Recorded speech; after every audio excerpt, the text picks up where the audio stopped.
साध संगत जी, प्रेम से कहना धन निरंकार जी। एक नई साखी के साथ स्वागत है आप सभी का आपके ही अपने चैनल पर। आज की साखी का विषय है अनमोल तोहफा। तो चलिए सुनते हैं आज की ये साखी। साध संगत जी, एक छोटी सी बच्ची थी जिसका नाम था परी। गांव के स्कूल में पढ़ने वाली परी आज बहुत खुश थी क्योंकि उसका दाखिला शहर के एक अच्छे स्कूल में कक्षा 7वीं में हो गया था। आज उसके स्कूल का पहला दिन था और वो समय से पहले तैयार होकर बस का इंतज़ार कर रही थी। बस आई, परी बड़ी ही खुशी के साथ बस में सवार हो गई। करीब आधे घंटे के बाद जब बस स्कूल में पहुंची तो सारे बच्चे उतर कर अपनी अपनी क्लास में जाने लगी। परी भी बच्चों से पूछती हुई अपनी क्लास में जा पहुंची। क्लास के बच्चे गांव से आई हुई लड़की को देखकर उसका मजाक बनाने लगे। अध्यापिका ने कहा, आप सब बच्चे चुप हो जाइए, ये परी है और आज से ही आपके साथ ही पढ़ेगी। उसके बाद अध्यापिका ने बच्चों को टेस्ट के लिए तैयार होने के लिए कह दिया। अध्यापिका ने कहा, चलिए अपनी अपनी कॉपी निकालिए और जल्दी से दुनिया के 7 आश्चर्य लिख डालिए। सभी बच्चे जल्दी जल्दी जवाब लिखने लगे। परी भी धीरे धीरे अपना जवाब लिखने लगी। जब सबने अपनी कॉपी जमा कर दी तब अध्यापिका ने परी से पूछा, क्या हुआ बेटा? आपको जितना पता है उतना ही लिख दीजिए। इन बच्चों को तो मैंने कुछ दिन पहले ही दुनिया के 7 आश्चर्य बताए थे। परी कहने लगी, मैडम मैं तो ये सोच रही थी कि इतनी सारी चीज़ें हैं, इनमें से मैं कौन सी 7 चीज़ें लिखूं? परी अध्यापिका को अपनी कॉपी थमाते हुए बोली। अध्यापिका ने सबकी कापियां जोर जोर से पढ़नी शुरू की। ज़्यादातर बच्चों ने सही जवाब दिए थे। अध्यापिका खुश थी कि उन्होंने बच्चों को जितना पढ़ाया था बच्चों को याद था। बच्चे भी खुश थे और बच्चे एक दूसरे को बधाई दे रहे थे। अंत में अध्यापिका ने परी की कॉपी उठाई और उसका जवाब भी सबके सामने पढ़ना शुरू किया कि दुनिया के 7 आश्चर्य हैं, पहला देख पाना, दूसरा सुन पाना, तीसरा किसी चीज़ को महसूस कर पाना, चौथा हंस पाना, पांचवा प्रेम कर पाना, छठा सोच पाना और 7वां दया कर पाना। परी के जवाब को सुनकर पूरी क्लास में सन्नाटा छा गया। अध्यापिका भी अवाक खड़ी थी। आज गांव से आई हुई एक बच्ची ने उन सभी को भगवान के दिए गए उन अनमोल तोहफों का आभास करवा दिया था जिनकी तरफ उन्होंने कभी ध्यान भी नहीं दिया था। साध संगत जी, ज़रा सोचिए, अगर गहराई से हम सोचें तो हमारी ये देखने, सुनने, सोचने, समझने जैसी शक्तियाँ जो हमें मिली हैं, ये किसी आश्चर्य से कम तो नहीं हैं। तो ऐसे में ये सोचकर दुखी होने के बजाय कि हमारे पास क्या नहीं है, हमें ईश्वर के दिए हुई इन अनमोल तोहफों के लिए शुक्रगुजार होना चाहिए और जीवन की छोटी छोटी बातों में छिपी हुई खुशियों को हमें गंवाना नहीं चाहिए। तो हमें ईश्वर के दिए हुए इस अनमोल तोहफों की कद्र करनी चाहिए। साध संगत जी, एक उद्योगपति था और उसके बेटे की परीक्षाएं आने वाली थी। उस उद्योगपति का बेटा कॉलेज में अंतिम वर्ष की परीक्षा की तैयारी में लगा रहता है तो उसके पिता उसकी परीक्षा के बारे में पूछते हैं। बेटा जवाब में कहता है कि पिताजी, हो सकता हूँ कि मैं कॉलेज में अव्वल आऊँ। अगर मैं अव्वल आया तो आप मुझे महंगी वाली कार ला दोगे ना, जो मुझे बहुत पसंद है। तो पिता ने खुश होकर कहा, क्यों नहीं, ज़रूर ला दूंगा।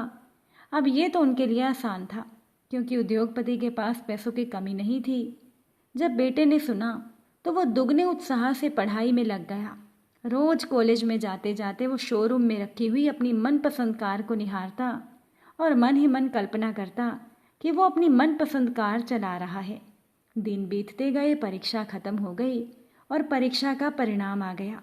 उद्योगपति का बेटा अपने कॉलेज में अव्वल आया। उसने कॉलेज से ही पिता को फ़ोन करके कहा कि वो उसका इनाम, जो कि कार है, वो तैयार रखें। घर आते आते वो लड़का ख्यालों में गाड़ी को घर के आंगन में खड़ी हुई देख रहा था। जैसे ही वो घर पहुंचा उसे कोई कार घर में दिखाई नहीं दी। वो बुझे मन से पिता के कमरे में दाखिल हुआ। उसे देखते ही पिता ने गले लगाकर बधाई दी और उसके हाथ में कागज में लिपटी हुई एक वस्तु थमाई और कहा, लो बेटा, ये तुम्हारा उपहार है। बेटे ने बहुत ही अनमने मन से वो उपहार हाथ में लिया और अपने कमरे में चला गया। मन ही मन अपने पिता को कोसते हुए उसने कागज खोलकर देखा तो उसमें सोने के कवर में रामायण दिखी। उसे अपने पिता पर बहुत गुस्सा आया, लेकिन उसने अपने गुस्से को नियंत्रण में रखकर एक चिट्ठी, एक पत्र अपने पिता के नाम लिखा। उसमें लिखा था, पिताजी, आपने मेरी मनपसंद कार मुझे उपहार में ना देकर ये रामायण मुझे दी।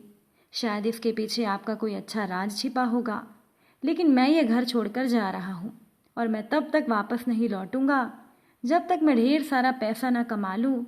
और चिट्ठी को रामायण के साथ वो पिता के कमरे में रख कर घर छोड़कर चला गया। समय बीतता गया। बेटा होशियार था, होनहार था।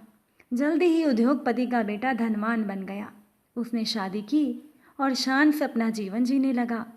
कभी कभी उसे पिता की याद आ जाती थी तो बेटे की चाहत पर पिता से उपहार ना पाने की खीज हावी हो जाती। वो सोचा करता था कि माँ के दुनिया से जाने के बाद पिता के अलावा मेरा इस दुनिया में था ही कौन। इतना पैसा होने के बावजूद भी मेरे पिता ने मेरी वो छोटी सी इच्छा पूरी नहीं की। यही सोचकर वो पिता से मिलने से कतराता था। अब एक दिन उद्योगपति के बेटे को पिता की बहुत याद आने लगी तो उसने सोचा कि क्यों मैं इस छोटी सी बात को लेकर अपने पिता से नाराज हो गया। मैंने अच्छा नहीं किया। ये सोचकर उसने अपने पिता को फ़ोन लगाया। बहुत दिनों के बाद मैं पिता से बात करूँगा, ये सोचकर उसका दिल ज़ोरों से धड़क रहा था। धड़कते दिल से वो रिसीवर थामे खड़ा रहा। तभी सामने से पिता के नौकर ने फ़ोन उठाया और बेटे को बताया कि तुम्हारे पिता तो 10 दिन पहले ही स्वर्ग सिधार गए हैं। वो अंत समय तक तुम्हें याद करते रहे और रोते हुए चल बसे। जाते जाते कह गए थे कि अगर मेरे बेटे का फ़ोन आए तो उसे कह देना कि आकर अपना व्यवसाय संभाल ले। तुम्हारा कोई पता नहीं होने से हम तुम्हें ये सूचना नहीं दे पाए। ये जानकर उद्योगपति के बेटे को बहुत दुख हुआ। वो दुखी मन से पिता के घर रवाना हुआ। घर पहुंचकर पिता के कमरे में जाकर उनकी तस्वीर के सामने रोते हुए उसने अपने पिता का दिया हुआ उपहार, जो कि रामायण थी, रामायण को उठाकर माथे पर लगाया और उसे खोल कर देखा।